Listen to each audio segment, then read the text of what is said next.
Boa noite, sejam bem-vindos. Hoje a aula de aspectos antropológicos. A gente viu nas aulas anteriores que a educação, né, desde a Idade Média até aqui, o conceito de infância ele foi sendo alterado conforme o mundo evoluía, né? E felizmente foi um conceito que também evoluiu com a reforma industrial primeiro, né? Que começou a reforma industrial, principalmente, ela modificou a estrutura da sociedade existente. A gente viu, né, principalmente na Idade Média, os feudos, e depois com a Revolução Industrial, os feudos passam a ter menos força, né, passam a se tornar menos importantes e as cidades começam a ganhar esse vulto. Então, todo esse relacionamento social também muda a forma como a educação era vista. E a reforma da igreja, né? Que ela impõe limites a essas crianças e determina uma série de conceitos que a gente traz até hoje. Em seguida, a gente viu os precursores da educação, que foram os responsáveis por mudar o olhar com que a educação era vista, né? Mudar a forma como a educação era encarada e era trabalhada nos países, enfim. E vocês também puderam fazer uma analogia na atividade da semana passada, percebendo o que eles falaram lá há muito, muito tempo atrás, né?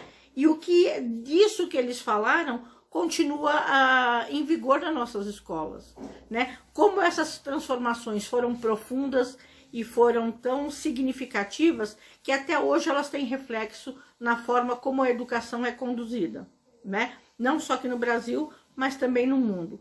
Óbvio que isso evoluiu, mas partindo dos conceitos que eles criaram, né, desses novos conceitos, a educação foi evoluindo. E aí agora a gente vai começar a ver a história dessa educação no Brasil, da educação infantil no Brasil. Como ela chegou no Brasil, né, e como ela vai se desenvolver. A gente vai trabalhar isso em dois momentos. No primeiro momento, a gente vai ver a história da creche. E depois da educação, da pré-escola, que eles no começo chamava jardim de infância, né? Então a gente vai estudar isso, a gente vai começar pela creche. A gente sabe que essas instituições para atendimento de crianças pequenas, ela é bem recente, né? Ela começou a ter mais importância por conta da Revolução Industrial, na primeira metade do século XIX na Europa e na segunda metade do século XIX aqui no Brasil, né? Aqui no Brasil ela chega por volta de 1870, né? Que ela começa a tomar vulto, por quê? Porque começa a Revolução Industrial, né? Começa-se a ter a necessidade das mães saírem de casa para trabalhar e essas crianças ficavam largadas, né? Nas ruas, ou tinham situações que as mães literalmente abandonavam as crianças, né? Porque não tinham como sustentar. Muda-se o esquema. O Brasil, vamos lembrar que o Brasil tá nesse período, ele está acabando o período do Império, né? Está deixando de ser Império para se tornar República, né? Então a gente está tendo ali o movimento da libertação dos escravos, e tudo isso mexe com a sociedade de uma forma que o país não estava preparado para se organizar de modo diferente. Então, esses ajustes precisam ser feitos. Vocês vão perceber que a educação ela caminha muito junto com os movimentos políticos, pois eles é que impulsionam as transformações políticas. Normalmente e infelizmente, não por altruísmo ou por querer que as coisas melhorem, mas por força política, né? Para angariar mais adeptos às suas causas, mais simpatizantes. Então, a nossa educação, o desenvolvimento dela está muito atrelado à política, né? E aí começa as primeiras instituições de atendimento à infância, elas surgem na França, né? Lá no final do século XVIII, comecinho do século XIX, né, que eles chamavam escola de principiantes ou escola de tricotar. O que era isso? Essa instituição, ela atendia crianças pobres ou crianças órfãs, né, e filhos de operários que ficavam nas ruas enquanto os pais iam trabalhar. Então, é reflexo da Revolução Industrial.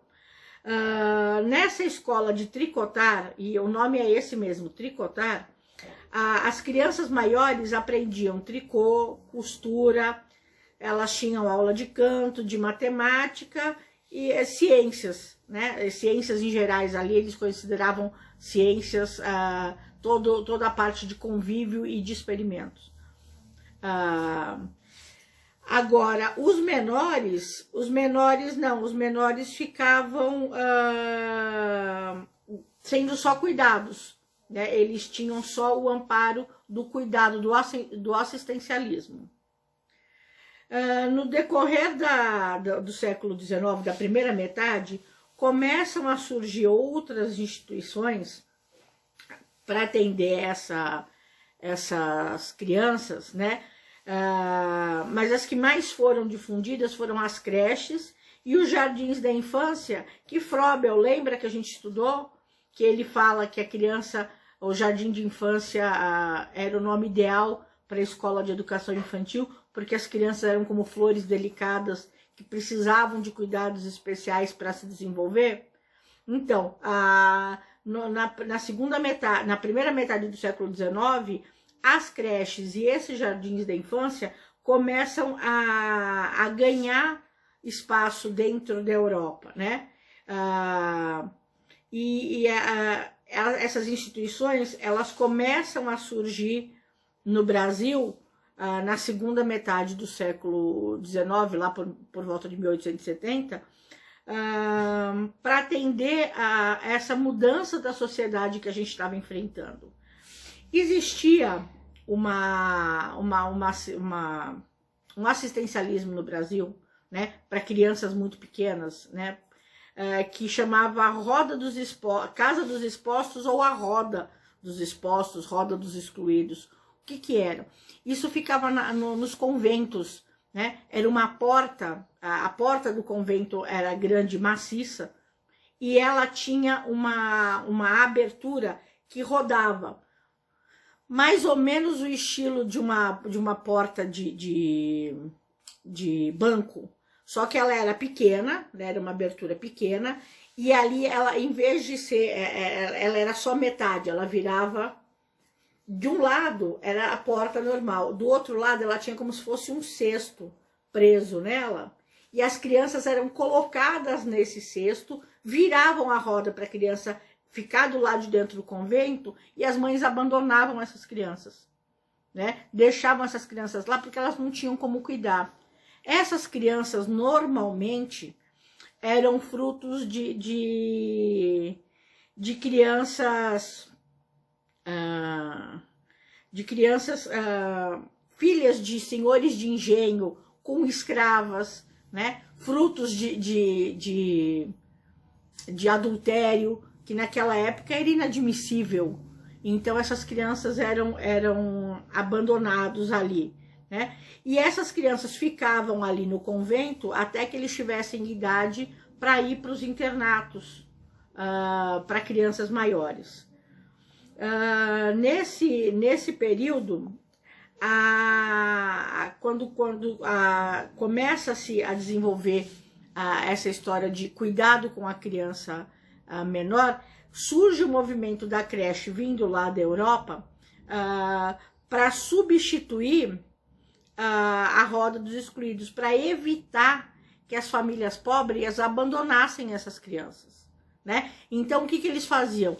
As creches tomavam conta das crianças durante o dia para os pais trabalharem e depois os pais levavam essa criança para casa. Então, isso era para evitar o abandono, né? A gente tem que lembrar que era um período bem difícil, né? Era uma sociedade muito excludente e uma sociedade muito rígida. Então, não se podia levar criança para... Eu, empregada, levar a criança comigo para ir trabalhar na casa do meu patrão, né? não era muito admitido isso. A não ser quando era no interior, né, nas grandes fazendas, que ainda era mais permitido, mas nas cidades, a não ser que essa criança fosse lá para trabalhar também, era muito complicado. Então, criam-se as creches para evitar que essas mães abandonassem as crianças, né? E com com o intuito de proteção à infância, surge, né, impulsiona o surgimento de instituições voltadas para o cuidado dessa criança, né? Também porque vamos lembrar que nessa época saneamento básico passava longe. O índice de mortalidade infantil era absurdamente alto, né? Era muito alto. Então, o que essas instituições tinham um propósito? De educar a criança? Não. Elas tinham um propósito de cuidar e fazer com que essas crianças vingassem, ou seja, que elas passassem da fase de bebê para a fase de crianças mais saudáveis, né? E evitando a mortalidade, porque o país precisava de mão de obra. Eles não tinham mais os negros como escravos para trabalhar, né? Então, já era uma perspectiva assistencialista, mas assistencialista com o intuito de garantir produção de mão de obra, né? E uma mão de obra mais barata. Então, essas entidades, elas vão criando instituições para dar esse atendimento para a criança. Só que quem cuidava nessa época, né, dessas instituições das creches, né, que já eram creches aqui no Brasil, eram médicos higienistas, ou seja, eram médicos por que eram médicos que cuidavam de uma pseudoeducação, de uma área de educação? Porque, na verdade, as creches elas não tinham nenhuma intenção educativa. Elas tinham a função de cuidar, só cuidar, né? Então, não tinha muito essa coisa de separar por idade, né? Ou não se exigia a formação de quem cuidava, porque eram só cuidadores, né? Não eram educadores. Eram pessoas responsáveis por manter a higiene dessas crianças, que por serem mais pobres, já não existia saneamento básico, a higiene já era bastante precária, né? E para cuidar da saúde. Então, para evitar surtos de cólera, né? Que aconteciam muito, de difteria, porque um pegava, como não existia saneamento básico, como não existia cuidado, transmitia-se para muita gente. E aí o sistema de saúde não dava conta de atender todo mundo, né? O recurso que se gastava era muito e não era eficiente. Então, os médicos higienistas, eles começam a trabalhar com esse combate da mortalidade infantil nessas creches, né? Desenvolvendo um trabalho assistencialista. Então, hoje é isso que a gente vai ver, né? Essa primeira parte da creche. Semana que vem a gente vai ver a continuação. Mas eu espero que tenha ficado claro que o começo ele não foi auspicioso. Inclusive, por conta deste começo da creche, é que até hoje existe um certo preconceito que creche é lugar para criança pobre, né? Que criança mais rica tem que estudar em escolinha particular. Porque antigamente, quando ela foi criada, o intuito era esse mesmo. Era para um lugar onde as crianças pobres ficavam para serem cuidadas, né? Enquanto os pais estavam trabalhando.